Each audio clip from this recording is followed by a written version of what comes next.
How a kidnapped people became architects of global culture, a story that starts in chains and ends in triumph. They crossed the Atlantic with iron on their wrists, yet carried a universe in their minds. They arrived in strange lands unable to speak the language, yet their chants would later shake nations. They were stripped of home, name, and freedom, yet they rebuilt kingdoms in exile. This is the forgotten epic of Yoruba men and women, whose courage outlived the ships that stole them. Before we dive into the main story, like and subscribe to our YouTube channel and click on the bell notification button for more interesting video like this. A story that began in tragedy, but turned into one of the greatest cultural victories in world history.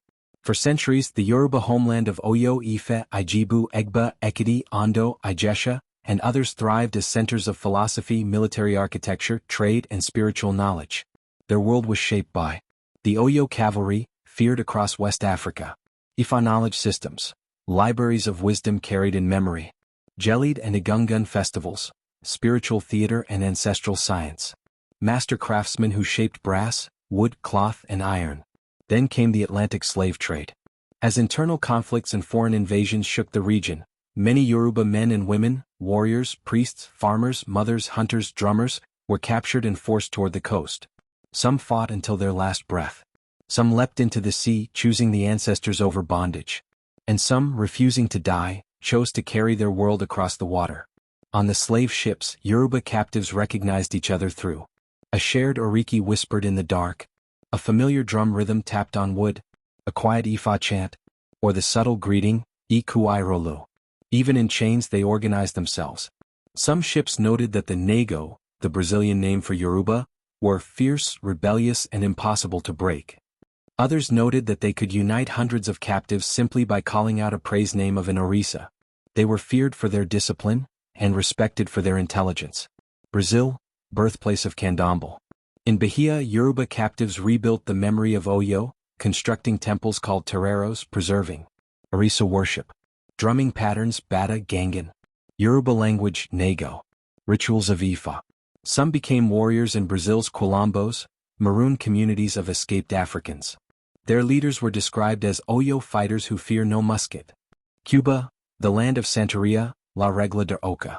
In Cuba, Yoruba captives known as Lucumi preserved Orisha rites, sacred divination, drum guilds, ancestral masquerade tradition.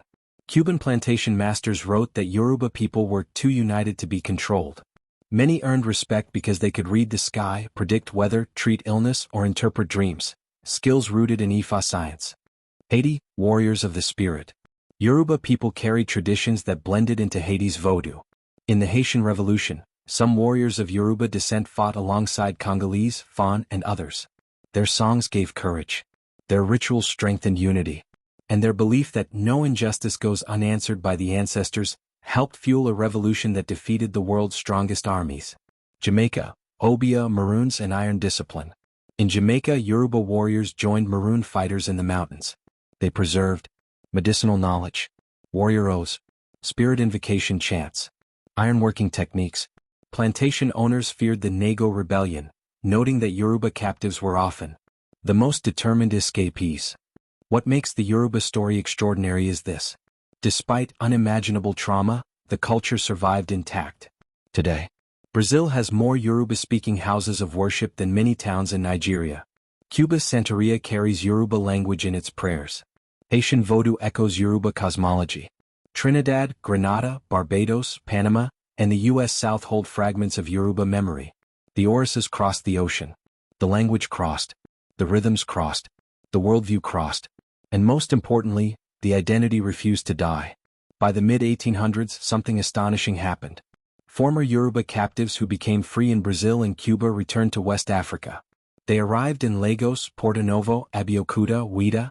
They built new mosques, new churches, new artisan guilds, new architectural styles, new trade networks, and reshaped West Africa forever. But hidden inside their return was a secret mission, known only to a few families. A mission that would change Yoruba history, transform the Atlantic world once again, and challenge everything the colonial powers thought they understood. What was that mission? Who carried it? And why did European powers fear the Aguda returnees? The year was the mid-1800s. The Atlantic slave trade was collapsing. Brazil and Cuba, built partially on Yoruba labor, were changing. And across the ocean, a whisper began in the hearts of freed Yoruba descendants. Let us go home. Some had never seen Africa. Some remembered only lullabies. Some carried worn-out amulets given to them in Oyo, Ijibu, Egbedo, or Ife before they were taken away. Yet all felt a pull stronger than any ocean current, the call of Isle, the homeland. They boarded ships not as captives this time, but as free men and women returning with knowledge, skill, and fire in their hearts. The world would come to know them as Agudas from Ajuda, Portuguese for Ouida; Amaro, returnees from Brazil; Tabam people, returnees in Ghana, named after their Portuguese phrase Tabam; Cuban Lucumi returnees. And as they approached the coastline of Lagos and Badagry, elders say the waves changed rhythm, as if the Atlantic itself recognized its children returning. When the returnees stepped onto West African soil, they were shocked. They expected to find the grand empire of Oyo, the disciplined cavalry, the marketplaces full of brasswork. Instead they found towns recovering from wars, shifting political alliances, collapsing trade routes, new European gunboats on the coast, and communities trying to rebuild. But the Aguda returnees came with skills that West Africa had never seen before. Architecture from two worlds. They built two-story houses with carved wooden balconies, Afro-Brazilian archways, pastel colors, courtyards for festivals and Orisha rites. These houses still stand in Lagos Island, Porto Novo, Aguda quarters in Badagry and Popo Aguda. 2. Master craftsmanship. They were masons, goldsmiths, tailors, drummers, tobacco rollers, cocoa merchants, expert carpenters. Their craftsmanship reshaped the economy of the region. Multilingual diplomats. They spoke Yoruba, Portuguese, Spanish, sometimes French. This made them invaluable traders and negotiators between Africa, Brazil, and Cuba. Missionaries and scholars. Some brought Christianity. Some secretly brought Orisha worship. Some combined both. They helped establish early schools that taught reading, writing, and arithmetic. But beneath all the surface skills, there was something deeper they carried back home, a mission whispered across generations. Among the Aguda were priest-scholars, keepers of knowledge who had preserved Yoruba traditions in Brazil and Cuba with incredible accuracy. They believed they were returning to restore what had been broken. Their mission had three hidden goals. Rebuild the spiritual lineage. Some of the returnees were initiated priests of Ewithgravenji, Ubatala, Yamoja, Ifa/Arunmala. They carried sacred objects across the Atlantic, wrapped in cloth, hidden in boxes, some buried in flour sacks to escape inspection. They came to reconnect the diaspora with the homeland, restoring shrines damaged by war. Restore memories lost in the slave trade. Returnees documented family names, praise poetry, rituals, songs, Ifa verses, Ariki lineages. They interviewed elders, matched histories, and reconnected bloodlines separated by an ocean. To them, every recovered name was a victory. Build a network stronger than colonial rule. This was the most dangerous mission. The Brazilian and Cuban returnees had lived under European empires. They understood their strategy, their laws, their weaknesses. They believed, if Yoruba people across the Atlantic were united, no empire could easily control them.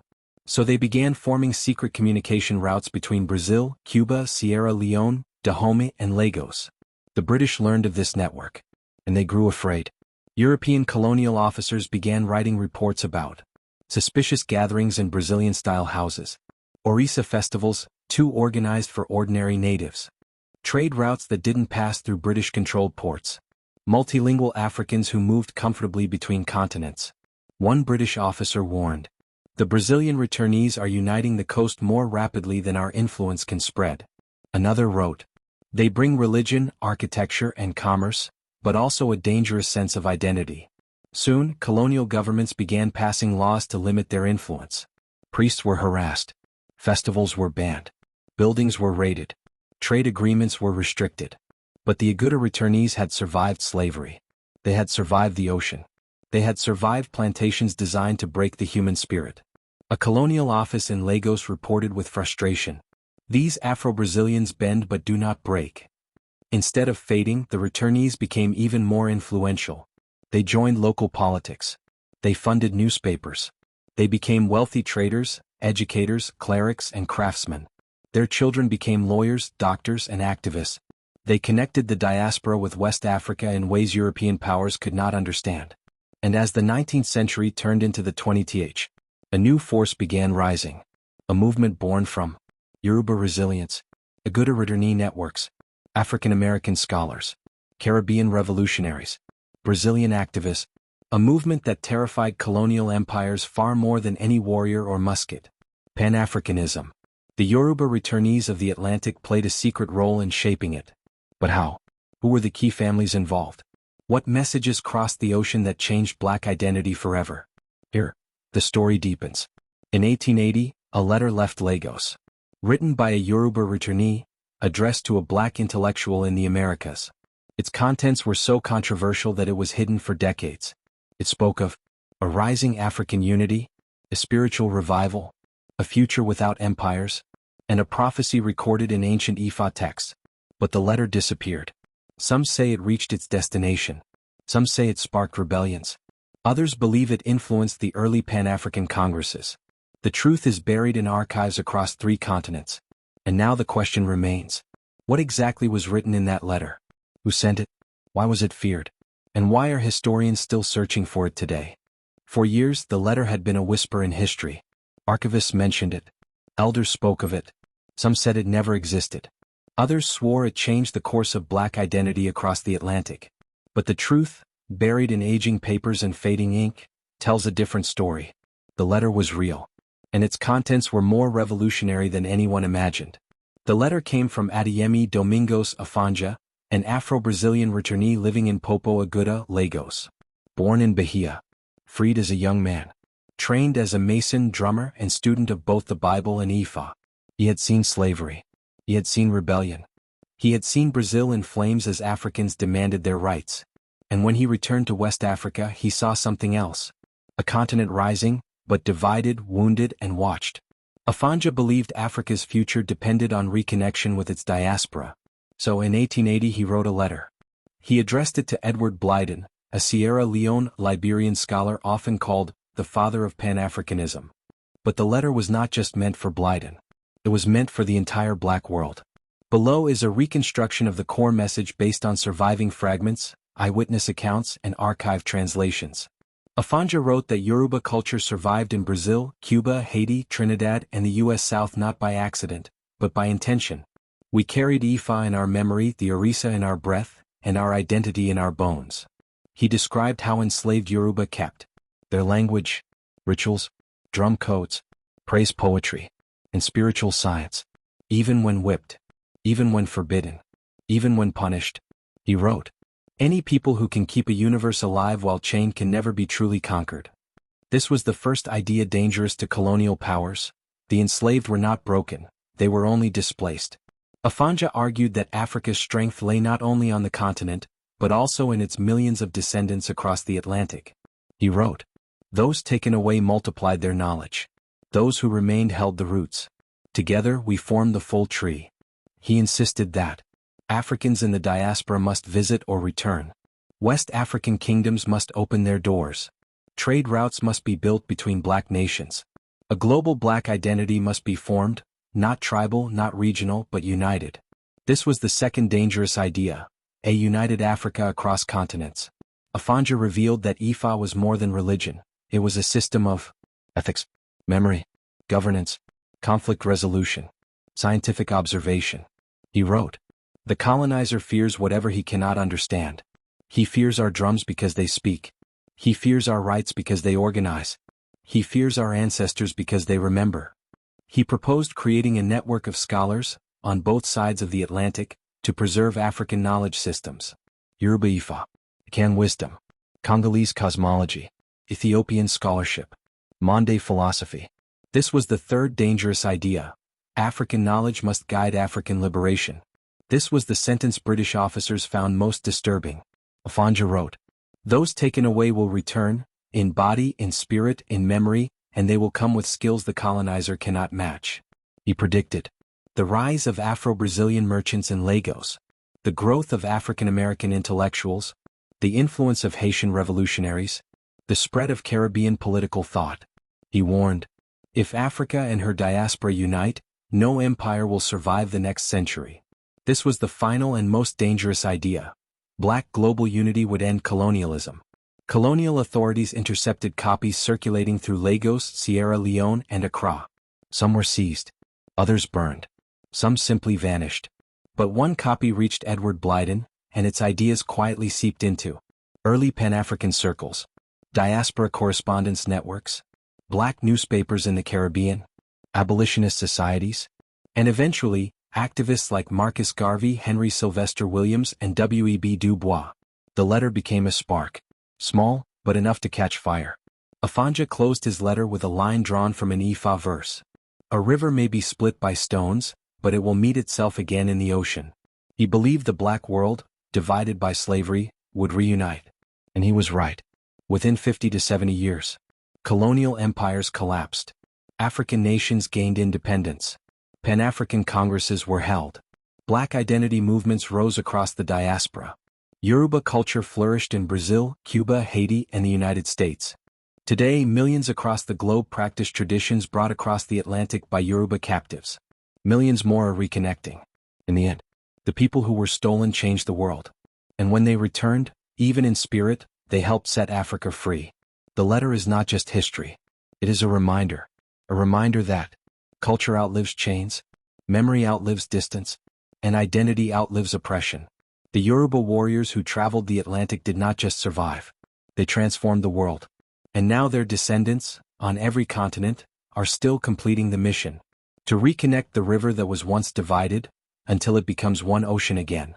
Want more stories like this?